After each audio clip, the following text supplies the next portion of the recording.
काकू आता बाबांची तब्येत खूप खराब आहे, आपण त्याच्यावर म्हणूनच सांगते तुम्ही आज जायचं नाही.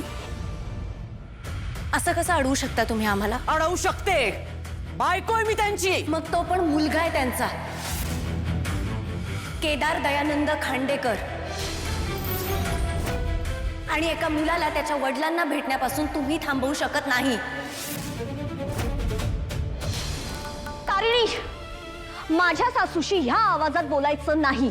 मग या घरच्या मोठ्या सुनेशी आणि मोठ्या बहिणीशी कसं बोलायचं हे तुला सुद्धा कळायला हवं निशी. ए, काय उद्धटपणे बोलतेस तू?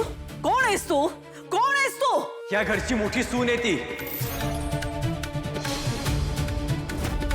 तुम्हीच मान दिलाय ना तो, आणि या मानापेक्षा मोठं नाते तिचं आहे घराशी. ती फक्त दयानंद खांडेकरांची सून नाही तर मुलगी आहे.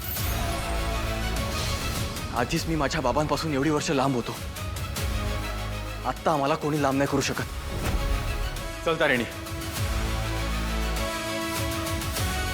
शेरा सव्वा शेर.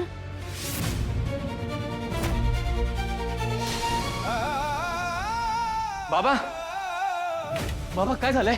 काय झालं बाबांना? सर असे बाबांना सर. Relax relax. तो झोपलाय, त्याला इंजेक्शन दिलंय सेडेटिव्ह. ओके, डोंट वरी. नाही पण हे असं अचानक का झालं? आणि ताई मला सांगितलं का नाही आधी? He is absolutely okay Kedar. त्यांना जरा एन्झायटी अटॅक आला होता, पॅनिक अटॅक आला होता, बट आता ते स्टेबल आहेत. तू काळजी करू नकोस. ओके, डोंट वरी. आणि Kedar please control your emotions. हा, तुझ्या बाबांना काही होणार नाही.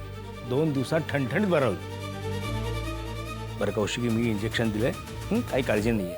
आणि हो, सिम्पटम्स जाणवले तर मात्र इंजेक्शन द्यावं लागेल. हां, मला काय वाटत नाही आहे, पण तरी सेफ्टी म्हणून आपण इंजेक्शन देऊया. ओके.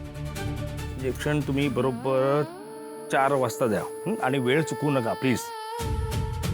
ही इंजेक्शन्स आणि ह्या टॅबलेट्स आहेत. हो, हां, मी घेईन काळजी. हो, तू तर काळजी घेशीलच, आणि ह्यांना तर आम्ही यांच्या नजरेसमोर सुद्धा नको. वनी प्लीज त्याच्यासमोर वाद घालू नका प्लीज. तारिणी बेटा, सगळं मॅनेज करशील ना? हो, करते. बरं कौशिकी, मला जरा बोलायचं आहे. येतेस? ओके, या शुअर.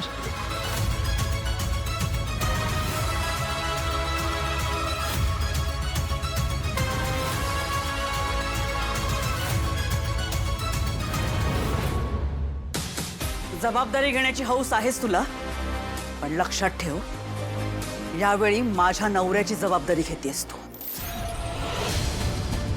आणि जर कमी पडलीस तर गाठ या पद्मिनी खांडेकरशी आहे. काही कमी नाही पडू देणार. आधीच आईला गमावलंय, बाबांना नाही गमावू शकत.